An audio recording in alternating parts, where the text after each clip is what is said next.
I love you too. Thank you very much. So touched and so blessed to be with you tonight. You honor me with your presence. Thank you for taking the time to coming here tonight and filling this beautiful church and just being inspired and being surrounded with love, with energy, with goodness. You know, people ask me all the time, Brigitte, don't you get depressed talking about radical Islam and terrorism and such a downer subject? And I tell them, you know what? Yes, I do. But you know what lifts my spirit up when I am down? Is this energy that I reflect on. And I remember all the places that I go to and I speak to, and the people that I meet across the way, like the wonderful people like you that I'm going to get a chance to shake your hand tonight and be around you and talk with you. And I say, there are great people in this world. There are great people in this country who share my passion for the United States, for its security, for Israel and its protection. So I am delighted to be surrounded with you tonight and share with you my life story, what's happening in our country, and what drives me to travel the nation and also the world to speak about why we all need to stand up and come together and call evil by its name.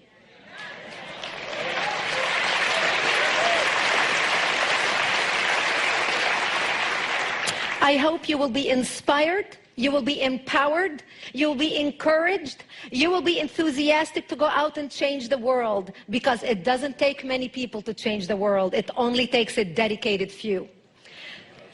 So here we are tonight. I'm going to share with you why I am so passionate about the issue of national security. And I'm going to share with you my life story. For those of you who do not know much about me, and this is the first night you hear anything from me. I come from Lebanon. I was born and raised in Lebanon, which used to be the only majority Christian country in the Middle East. We were open-minded, we were fair, we were tolerant, we were multicultural. We prided ourselves in our multiculturalism. We had open border policy. We welcomed everyone to come to our country because we wanted to share with them the westernization which we had created in the heart of the Arabic world. Muslims used to send their children to study in our universities because we had built the best universities in the Arabic world. They graduated and worked in our economy because we had built the best economy in the Middle East, even though we did not have any oil. Beirut became Paris of the Middle East, the banking capital of the Middle East. In 1965, National Geographic magazine had on its front cover, Lebanon, Eden of the Middle East. Unfortunately, all this began to change as the years went by. See, we got our independence in the early 40s. But by the 60s and 70s, the Christians had become the minority, and the Muslims had become the majority in Lebanon. And as the Islamic population grew in the country became less and less tolerant because they started pushing for more rights that were not compatible with our Judeo-Christian value system that we had created. And that's when the problems started.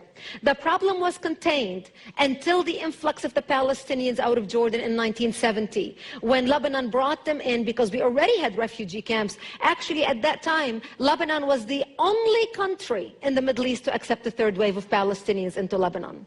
The majority of them were Muslims. They put their heads together with the Muslims in Lebanon and declared jihad on the Christians. What they wanted to do is create a base from which to fight Israel, kill the Jews, and throw them into the sea. Something they tried to do in Jordan. Yasser Arafat and the Palestinians tried to do in Jordan, but they failed because of the dictatorship of the king. Yet they were able to come to Lebanon, use our open-mindedness, our fairness, our tolerance, our multiculturalism, and our democracy to topple our democracy. My 9/11 happened to me in 1975, when radical Muslims blew up my home, bringing it down, burying me under the rubble wounded, as they shouted, Allahu Akbar. My only crime was that I was a Christian living in a Christian town. I ended up in a hospital for 2.5 months. And as I laid in a hospital bed, hooked up to IVs in both arms, I would ask my parents, why did they do this to us? Why did they attack us? And my father would tell me, because we are Christians, the Muslims consider us infidels and they want to kill us. So I knew since I was a 10-year-old child that I am wanted dead simply because I was born into the Christian faith and lived in a Christian town. This is something so foreign to Christians in America. Because in America, our idea of persecution is, oh, I took my Bible with me to work today and people looked at me funny. That's our idea of persecution. Where I come from, our idea of persecution is they want to walk into this church and start shooting at you and killing you. Just like what they're doing in Iraq right now, just like what they're doing in Egypt right now, just like what they're doing in Syria, just like what they did in Lebanon. Actually, what launched the all-out war in Lebanon was 4 Muslims walked into a church service on a Sunday morning just like this and started shooting at people. That's what started the Lebanese civil war. I ended up leaving the hospital and coming back home. But my home was no longer the home I left. I ended up living with my parents underground in an 8-by-10 bomb shelter without any electricity, any water, and very little food. To get some food, we would crawl out under the bombs, and we would dig out different dandelions and different vegetation and different greenery that grew around our bomb shelter because it was the only greenery we had. To get some water, we would crawl to a nearby spring in a ditch surrounded by snipers trying to shoot at us just to get a drink of water. And before we left our bomb shelter, my mother and I and my father would say our last goodbyes because we did not know if we're going to come back alive or dead just to get a drink of water. And we would crawl in a ditch to what used to take a 5-minute walk would take us hours to get to the spring, where my mother had to use her stocking on top of the gallon of water to catch all the worms and all the junk and all the dirt and all the rocks so we can drink the water. And this became my existence. We lived in the mountains. In the wintertime, it was so cold. And because we didn't have electricity, the electricity plant and the water plant was in a no man's land. And basically, the Muslims controlled it. So if we would go out to turn it on, they would start shooting at it. And that's how we ended up without electricity or water. So to warm up in the wintertime, living underground, because we lived in a climate just like Minnesota, very cold in the winter. My father would walk out of our bomb shelter and break twigs from the trees and bring them into the bomb shelter. And he would pour kerosene or mazout or benzene on them and light them with a fire. And we would huddle around the fire to warm up. And many nights, we had an agreement that whoever woke up first, because many nights would fall asleep around the fire trying to warm up, whoever woke up first would drag the other 2 outside and slap them on their face until they wake up.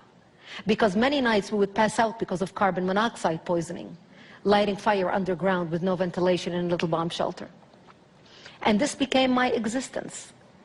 And we would listen to the radio, and in the beginning of the war we thought, I remember my father would say to me when we went into the bomb shelter and, you know, this little dumpy little place that my daddy used for storage. And he would say, oh, it's a temporary thing, you know, it's just a week or 2 weeks, we'll be out, life will be back normal. Because we would hear, my daddy would tell me, oh, America is going to come save the Christians in Lebanon. America and the churches in America are going to hear what's happening to the Christians in Lebanon and they're going to come save us. And then they would say, Britain is going to come save the Christians in Lebanon. France is going to come save the Christians in Lebanon. When they hear what's happening, nobody came and nobody cared. And as we started hearing about the massacres happening in the rest of the country, you see the Palestinians and the Muslims put their heads together and formed Jaysh Lebanon al-Arabi, the Arabic Lebanese army. And they started massacring the Christians, taking over Christian cities and towns. They committed massacres that were seldom reported in the Western media because the majority of the Western media was located in West Beirut, the area that Yasser Arafat controlled, and nothing came out of there that Yasser Arafat did not approve of. They would surround Christian cities and towns and walk in and massacre the people. One of the biggest massacres in Lebanon was the city of Damour in the beginning of the war, a Christian city. They would walk into a bomb shelter. They would find a mother and a baby and a father hiding in a bomb shelter. They would take the baby, tie one leg of the baby to the mother and another one to the father, and pull the parents apart, splitting the child in half. They would walk to our churches, urinate and defecate on the altar, and then torch our churches. The last lady that worked for me, I hired her because she was mentally disturbed. I wanted to take care of her and her family. And the reason why she was mentally disturbed is because they walked into her bomb shelter. They tied her son, 16-year-old only son, on her lap, held a knife to her hand and made her slit her own son's throat, then raped her daughters in front of her. These are the stories that went unreported in the Western media. Nobody in the world cared to hear, and nobody in the world understood. And when the leftist Christians, when the Muslims would come to massacring them in these towns, and the leftists would tell them, you can't massacre us. We marched with you. We represented you in courts. We pushed for your rights. We are on your side. And the Muslims would look at them and say, you are nothing more than useful idiots. You are no different than the other Christians, infidels. But by the time these people woke up, it was too late. And some of them who fled to come and hide in our town because it was the only Christian enclave left in South Lebanon. It was too late. We knew what our fate was going to be because we were surrounded by the Islamic forces trying to slaughter us, because we were on the border with Israel. I come from a little town in southern Lebanon called Marjayoun, the Valley of Springs. If you have ever visited Metula in Israel on the northern border and stood on the border overlooking at Lebanon, my town is across the valley, across the border. We knew what our fate going to be because we heard of the massacres, and we knew our days were numbered. And we knew to our front were the Muslims and the Palestinians who are waiting to slaughter us so they can be at the border with Israel. But we knew that to our back was Israel, the Jews. And we knew that of the two enemies, because at that time Israel was considered the enemy of Lebanon. We had no diplomatic relations in the 70s. We knew as Christians, if we go to the Jews and beg for help, the Jews are not going to slaughter us because we had more shared values with them than we had with the Muslims. So few people from my town went to Israel and begged for help. They flagged down an Israeli patrol and said, listen, we barely have 48 hours to live. If you don't come help us, we're going to be dead. So you help us, we'll be your buffer zone. It works out for both of us. Israel started coming in the middle of the night and bringing in ammunition and bringing in support and bringing in food for the military and bringing bomb shelters to people. And Israel would take Lebanese Christians, anybody who can fight between the age of 15 and 40, and take them into Israel and train them how to fight. Because we learned very early on in the war that you can have all your professional degrees behind you on the wall, your medical degree, your accounting degree, your law degree, your whatever degree. None of that will do you any good when you are faced with an enemy bent on killing you in the name of Allah. So Israel started to help, and Israel would come in the middle of the night, and this is how we lived for 3 years while no one in the world cared. I remember I was 13 years old, and a friend of ours from the militia, from our Christian militia, stopped by. And he said, Brigitte, I just want you to know that we heard on the radios today that the Muslim forces are planning a major attack against our town. And if I don't get to see you tomorrow, if we get killed tonight, I just want to wish you a merciful death. And he gave me a big hug and he left. And I remember as a 13-year-old dressing in my Sunday best, in my Easter dress, because I wanted to look pretty when I am dead, knowing that there would be no one to bury me after they slaughter me. And I remember sobbing as my mother combed my long black hair down to my hips and tied a white ribbon in my hair that matched the white flowers in my blue dress. And I cried, begging her, I don't want to die, I'm only 13 years old. And there was nothing my mother could say to me. And we just cried. And I remember sitting in the corner of our bomb shelter and holding each other's hands and praying, my mother, my father, and I. And my father said to me, my father opened up the Bible and we were reading from Psalms, I shall walk into the valley of death and fear no evil. And my parents said to me, if they come to slaughter us tonight, we will create a distraction. You just run towards Israel and you never look back. You are a child, you are a young child. We lived a long life. Thank God I did not make that decision that night, because that's the night when Israel came in physically into Lebanon and kicked out the Muslim forces and the Palestinians and set up checkpoints to save our lives around our town.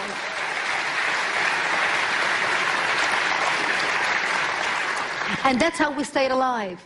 You see, I'm an only child to 2 elderly parents. My parents were married for over 22 years. They couldn't have any children. My mother was 55 years old, and my father was 60 when I was born. As a miracle in their lives. Yes, wow. You better watch out. Don't let that gray hair fool you. I'm a testimony. I was a blessing in their lives.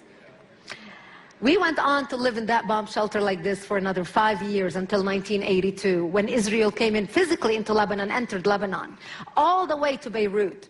And the reason Israel entered Lebanon, invaded Lebanon all the way to Beirut, because Syria at that time, who had come to Lebanon as a peacekeeping force, started shelling Israel from Lebanon, using it as, calling it Lebanese resistance. We Lebanese had nothing to do with it. So Israel, working with the Christian Lebanese in Lebanon, both in South Lebanon and in the capital in Beirut, trying to help the Christians take back their democracy and kick out the radical element out of the country. And Israel was able to come all the way into Beirut, kick out the majority of the Palestinians, including Yasser Arafat, where they kicked him out to Tunisia with his cronies. We came out of the bomb shelter and back to rebuilding our lives. For those of you who have not read my book, you should read the story about what happened to my life in a hospital in Israel when my mother got wounded. Because of time, I'm not going to share that story, but I may share it if I come back for Night to Honor Israel some other time. But for the sake of time, I'm going to try to condense some information because I want to cover what's happening in our country here as well in the United States, and why we and Israel are one together, hooked in the hips when it comes to fighting radical Islam.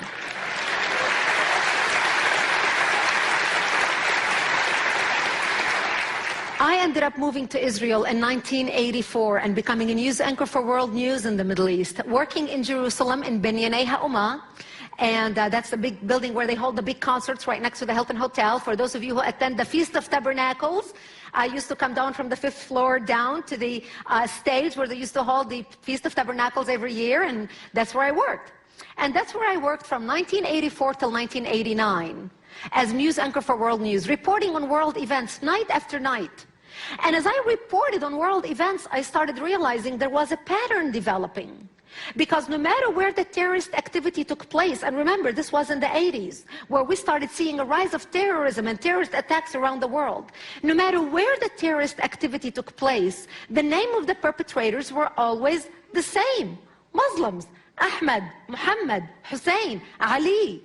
The name of the victims were always Westerners, Christians and Jews. Terry Waite, Terry Anderson, Colonel Higgins, the Achille Lauro, the TWA, the Panam flights, and I can go on and on. As a matter of fact, in my first book, Because They Hate, titled Because They Hate, I go over pages upon pages. I list pages of all the years and all the attacks against the United States and Western interest that no one paid attention to. And I started realizing that what I used to think was a regional problem between a majority Muslim Middle East trying to kill or expel the minority Christians and Jews had become a worldwide problem. But the world was not paying attention. The world was not connecting the dots. The world lacked imagination. And isn't this exactly what the 9/11 Commission report said after 9/11? We lacked imagination. It's not that we did not know that Osama bin Laden wants to attack us. Osama bin Laden attacked in the previous 8 years, Osama bin Laden attacked the World Trade Center. In 1993, the only difference between the two attacks between 1993 and 2001 were the buildings did not come down. They attacked our embassies in the Kubar Towers in Saudi Arabia. They attacked our embassies in Africa and Tanzania. They blew up the USS Cole. And then they were so confident that we were so asleep that they came back and attacked the World Trade Center, the exact same spot again, and this time brought the buildings down. We lacked imagination. It's not that we did not know what our enemy wanted to do to us. We are dealing with an enemy for the first time in history that is so open, so clear, so determined. They don't beat around the bush. They're very direct. And the more direct they are, the deeper we dig our head into the sand thinking, na na na na boo boo, I'm not gonna listen.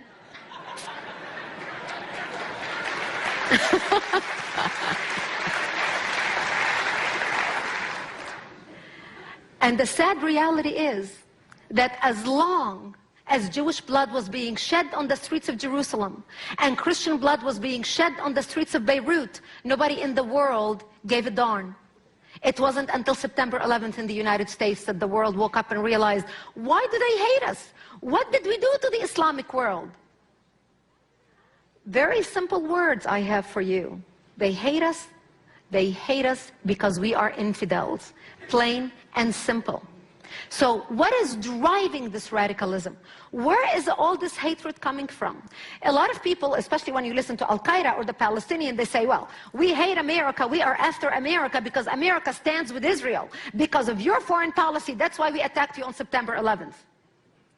If that is the case, then what is the mothership that is launching all this hatred against the West? In order for you to understand that, you have to learn a little bit about an organization called the Muslim Brotherhood, which you have heard something about associated with the Egyptian revolution in the last few months, especially after Christmas. The Muslim Brotherhood is the oldest Islamic terrorist organization in the world, founded in 1928 in Egypt, with 70 offshoot Islamic organizations, including Al-Qaeda and Hamas. Now, the Muslim Brotherhood was founded in 1928. 1928? Israel didn't even exist. America's foreign policy supporting Israel? Israel didn't even exist for us to have a foreign policy. So why did the Muslim Brotherhood launch Al-Qaeda, Hamas, and 70 other Islamic terrorist organizations around the world today? The answer is because they launched a movement of radical Islam to revive the authentic radical Islam of the 7th century and bring back the Islamic Empire, the Islamic Caliphate, which Ataturk eliminated and ended 5 years prior in 1924. The Islamic Empire existed from the 600s until less than 100 years ago. Our knowledge of history is so slim and so small and so almost nil. We do not understand what we're dealing with. We do not understand why our enemy is fighting us. They not only want the elimination of Israel, they want the elimination of our Judeo-Christian value system and of the West in general in order to bring back the Islamic Caliphate and conquer the world. Now, what are they doing and how they are doing it? The Muslim Brotherhood wrote a plan in 1982. It's a 100-year plan for radical Islam to infiltrate and dominate the West and establish an Islamic government on earth. In the counter-terrorism circles, this plan became known as the Project.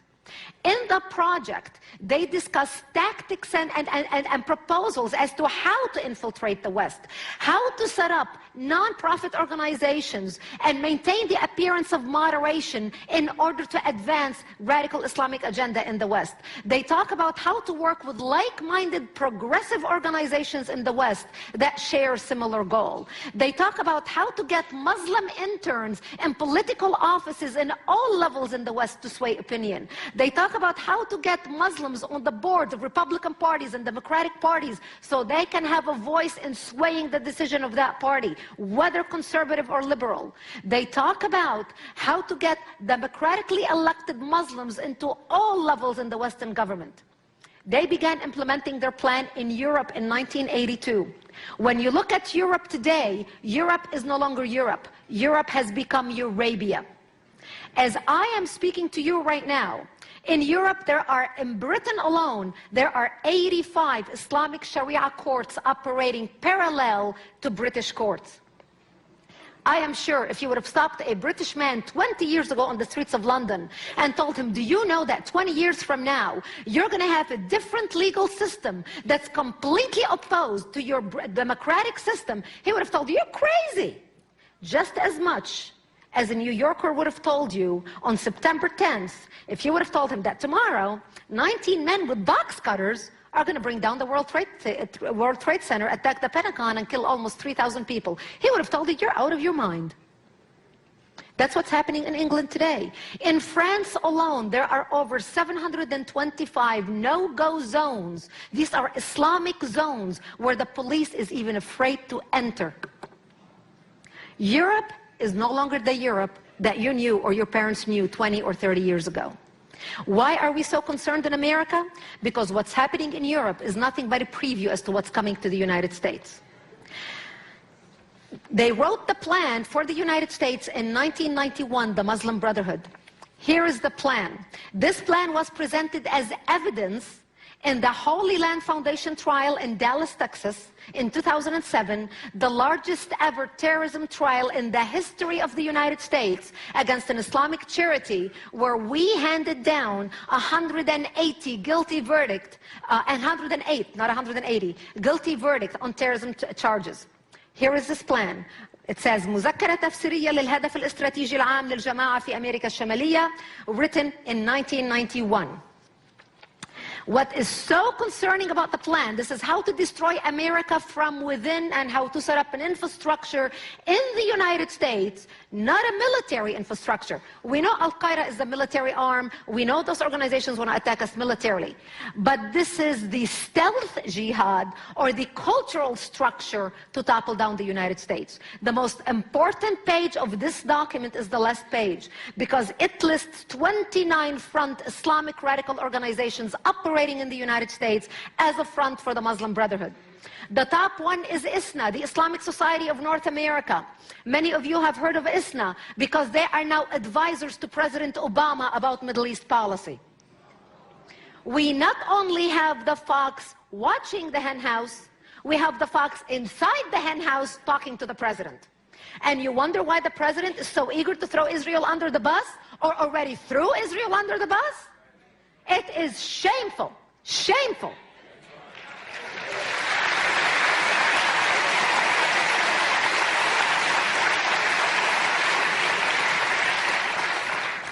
The second organization is the Muslim Student Association, the MSA. The Muslim Student Association has more chapters today on American college campuses than the Democrats and the Republican combined. And we wonder where anti-Semitism and anti-Americanism is coming from? While we were asleep, our enemy has been organizing for years. The Muslim Student Association right now has such influence on American college campuses that if you are a pro-Israel speaker or a pro-America speaker, you will have to have security fit for a president to be able to deliver a speech on a college campus because of the Muslim Student Association and how organized they are and how hateful they are. Number 8 on the list is NATE, the North American Islamic Trust. They control the majority of mosques in the United States. Number 22 on the list is the Muslim Association for Palestine, which later morphed into CARE, the Council on American Islamic Relations, which is a front for Hamas in the United States. They are now the ones who you see on television all the time talking about Middle East affairs. And they are the ones who are invited to the White House to the iftar dinner and being catered to and speak at the Pentagon and at the State Department and everywhere else. This is what is so dangerous right now happening in America. It's not only the military threat that we are worried about. We know they are trying to attack us militarily. But this is the insidious threat that we are worried about. And I'm going to touch on education and how they are attacking us with the education. Part of the Muslim Brotherhood, part of this plan, is how to infiltrate every segment of our society in order to destroy America from within and create a generation that hates America from within. They have a media department, an educational department, a political department, a writers department, Islamic education department, intellectual think tank departments on every level. I'm going to touch now on our universities and how systematically they have tried this strategy to destroy our universities. I call our universities occupied territories, because if you have a child in an American college campus right now, especially if it's an Ivy League university, you know exactly why I call it occupied territories. We have lost our universities. They're brainwashing our children. So how are they brainwashing our children and why? They started, the Saudis, because of the oil wealth, started pumping millions into our universities, setting up Middle East study department and political science departments, setting up Arab professors who are anti-Israel and anti-America to basically brainwash our students. They are using, this is how they're doing it, they are using a loophole in our laws called the Title VI program. The Title VI program was instituted by our government after World War II to educate American students about foreign languages and foreign cultures, especially those who want to get into the CIA and the State Department and diplomatic field so they can be an asset to our country. That's how the Saudis are able to use that program to funnel millions into our universities and set up this Middle East Study Department and Political Science Department.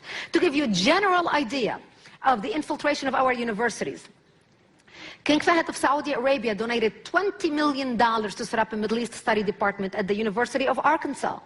$5 million donated to Berkeley's Middle East Study Department for 2 Saudi sheikhs linked to Al-Qaeda. Harvard received $22.5 million. Georgetown, $28.3 million. 11 million to Cornell, 5 million to MIT, 1.5 million to Texas A&M, 1 million to Princeton. Rutgers received 5 million share endowment, as did Columbia, who tried to lie to conceal the source of the funds. I can go on and on and on and on and on with many universities. From the Ivy League to the community colleges and everything in between. We pump the gas and they pump poison into the hearts and minds of our future generation. And that's why we must become energy independent and stop our dependence on oil.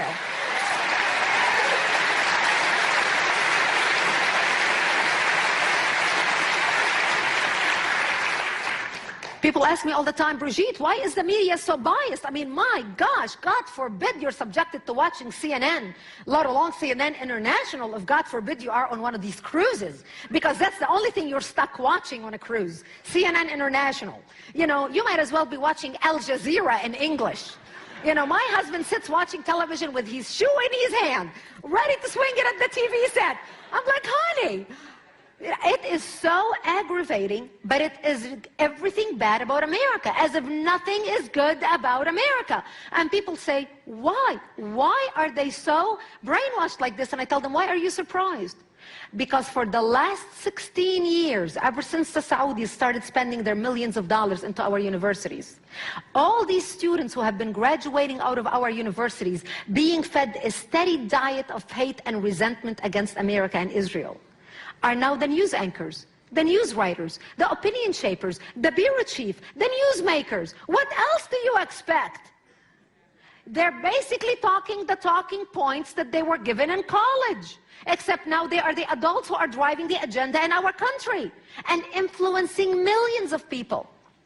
Now, it gets even worse. You know how it gets worse? The Muslims got together and they decided, you know what? The strategy worked so well on college campus. Why wait until the kids get to college? Why don't we start with the children in middle school, in 6th and 7th grade? They are so impressionable, they are young, they are ready to learn. Let's start then. So they started with the Islam course in middle schools in 7th grade as a part of the social studies program, where students have to study Islam for 3 weeks, memorize and recite verses from the Quran, go to a mosque on a field trip, adopt Islamic names, and fast for Ramadan if they can to experience what it's like to be a Muslim. You know, when I started talking about this a few years ago, I actually discussed it in detail in my book, They Must Be Stopped, which will be later available here. I see a lot of you taking notes. Save yourself from taking notes, and in the book later you can get it. Just focus on listening. They started with the children. Now, how did Hitler change society? Hitler said, give me your children. I'll change society in 10 years. And that's exactly what the Muslims are doing in the United States. When I started speaking about this, people would say, no way, we have separation of church and state, how could this be happening? So I thought there is nothing like show and tell. So here is the course. Here's the course about Islam. The teacher instruction continues. Dressing as a Muslim and trying to be involved will increase your learning and enjoyment. Finally, trying your best at all tasks will guarantee you an excellent grade and a more enjoyable time. The teacher is already dangling the great carrot in front of the children. Here are the Islamic names the students have to choose from. Abdullah, Khalid, Hassan, Hamza, Ibrahim, Karima, Khadija, Maryam, Noor, etc. Here are some exercises from the class. You know, it's a 3-week course. And I'm going to read you an exercise because I'm going to make a point with this exercise. This exercise is about wisdom cards, these are called. They're teaching the students facts from fiction. And here is a fact card. A jihad is a struggle by Muslims against oppression, invasion, and injustice. Now, this may sound familiar to you, but here is why. Because these are the talking points of Al-Qaeda anytime Al-Qaeda issues a press release saying why they are fighting the Americans in the Middle East. Why? Al-Qaeda is fighting what? Oppression of the Islamic world, invasion of the Islamic world, injustice in the Islamic world.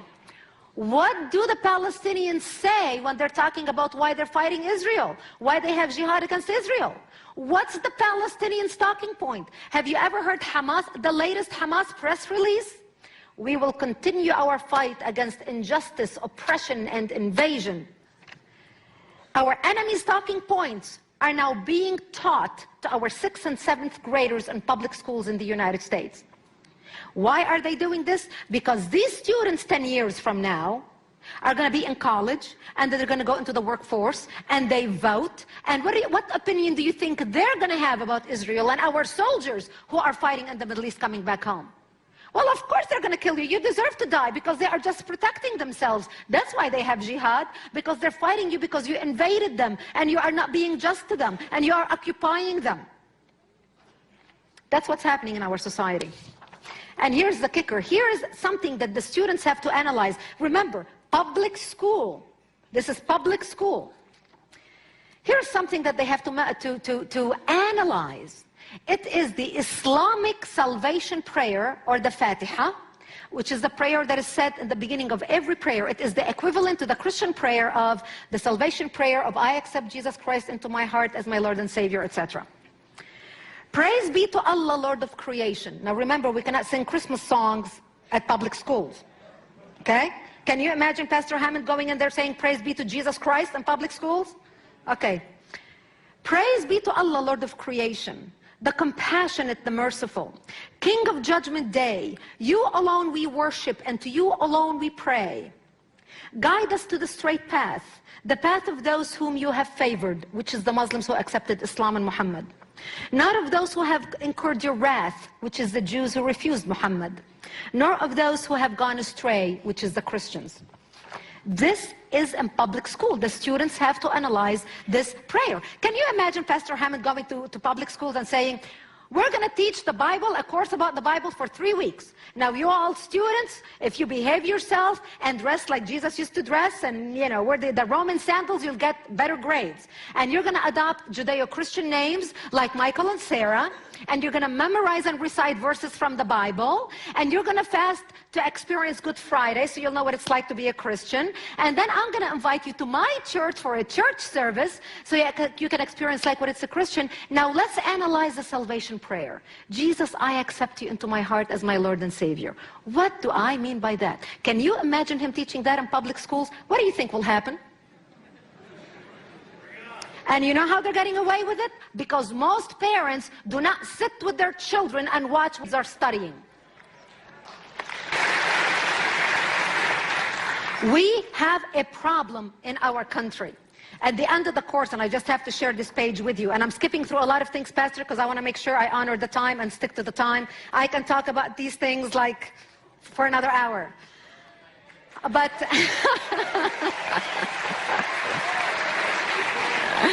you came here to get educated, baby. You're going to get educated. Here's how the course ends. They get all the kids in the cafeteria, and the teacher says, for the Islamic ball, and the teacher says, Assalamu alaikum, fellow Muslims. The kids are already Muslims. And they celebrate, and whoever was the best student, and at the end it says, they announce the winner of who was the best Muslim student in the class. And they say, that's all we have time for, so until next time, inshallah, Assalamu alaikum wa Allahu Akbar. God willing, Allah willing, may peace be with you, and there is none greater than Allah Almighty. This is how the course ends. You know, we in this country have kept silent for a very long time about a lot of things happening in our country that we do not agree with. And I believe this is the time we need to take political correctness and throw it in the garbage where it belongs. Yeah.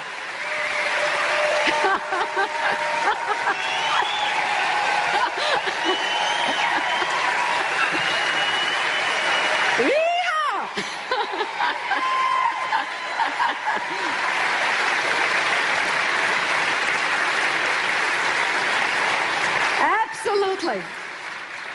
Thank you. Thank you. I am talking to the right people. Thank you, Pastor. This is the right crowd.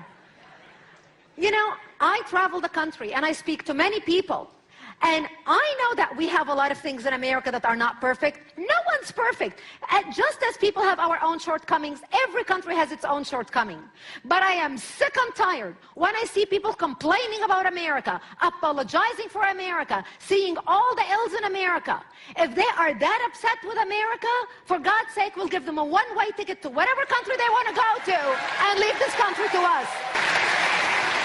I am sick and tired when I hear people say, I'm an African American, and I'm Italian American, and I'm a Vietnamese American, and I'm a this and that American.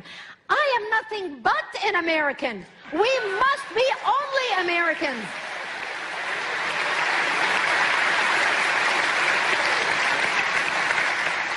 And this is why, as I started traveling the country and thinking to myself, am I the only person who sees this problem? Am I the only person who sees that we need to speak up in this country before it's too late?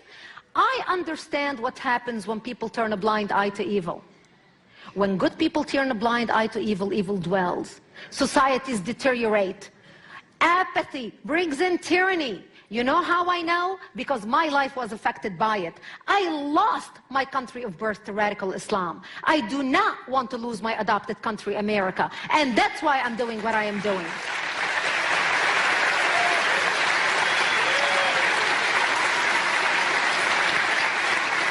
People ask me all the time, Brigitte, why are you so passionate about this subject? I mean, my gosh, when you speak, the energy, the passion. And I tell them, you know how Holocaust survivors walk around with tattoos on their arms? I know what happens when people turn a blind eye to evil. Because I look at my scars of war every day when I take a shower. Scars seen and unseen because of my injury. And this happened to me when I was 10 years old. I know what happens when people say, I don't care, it's far away, it's not going to happen to me. Yes, it will happen to you, because evil has a way of mushrooming and growing. And if you don't cut the head of the snake, it will reach you. It will get to you sooner or later. When people did not care about what Israel was fighting, they thought, oh, it's over there. They didn't care. Now it's here. We are fighting today the exact same enemy that Israel has been fighting for over 60 years. They're here. They're here now. And we must stop them now. And that's why...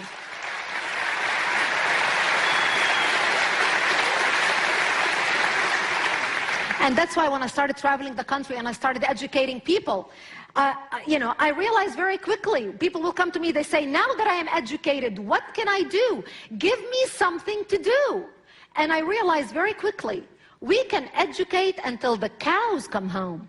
Nothing is going to change. Education is important, but it is not sufficient. Education must be coupled with action. And that's when I launched Act for America. Don't just love America, act for America. I realized there are millions of people across this country who think what I think, who feel what I feel, who want to see the changes that I want to see. But they are afraid to speak the way I do, because if you speak the way I do, people will call you racist and a bigot. I come from the Middle East. I look Middle Eastern. If anybody's going to accuse me of being a racist, they better be able to argue with me in Arabic, my mother tongue, before they can call me a racist.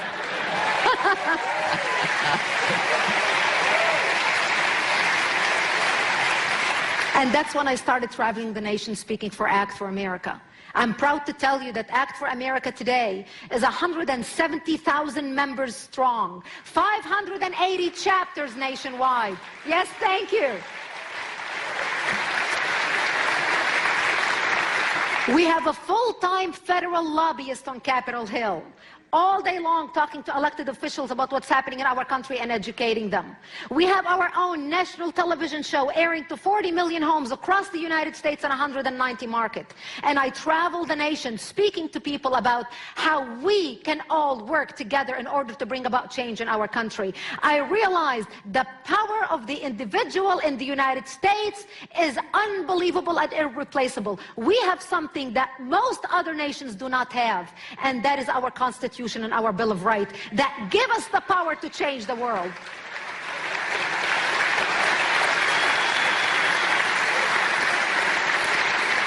So I am here to share with you today how you can get involved, how you can become a voice affecting your community and our nation, how we can work together to not only defend and protect Israel, but how we can defend and protect the United States of America, and how we can do it democratically, respectfully, lovingly of our Muslim neighbors. We can pray for them, we can lift them up in prayer, we can honor them, we can respect them, but we can be wise in making sure that our Constitution does not get toppled on, that the lines do not get crossed between the separation of church and state, that we still honor the foundation that our founding fathers have set up for us, while at the same time protecting ourselves. So that's what you're going to learn about tonight. And I'm going to invite Guy Rogers, the Executive Director of Act for America, to share with you some information about Act for America and how you can get involved. But before I introduce Guy Rogers on the stage, at this point of my presentation, speaking of our freedom, I would like to honor all our military and veterans who are in the audience. Please stand up and be recognized, every single one of you.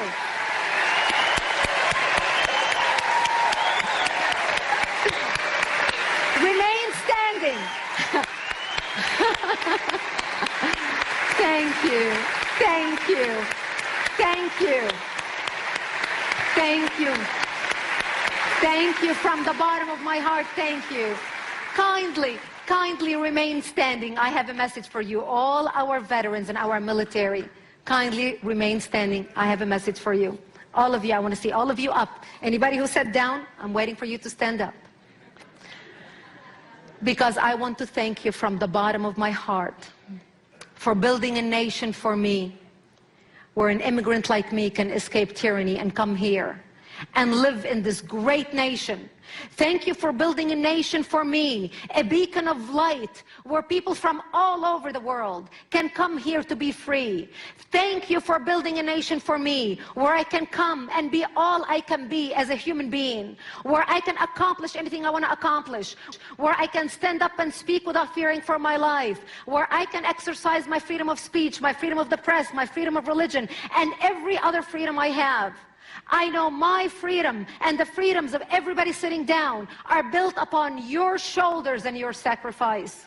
I thank you from the bottom of my heart on behalf of millions of people around the world and in America who are not standing here before you today, to thank you, to tell you face to face, we thank you, we honor you. You are not only my heroes, you are the heroes of millions of people. God bless you, one and all, and God bless the United States of America. Thank you. Thank you. Thank you.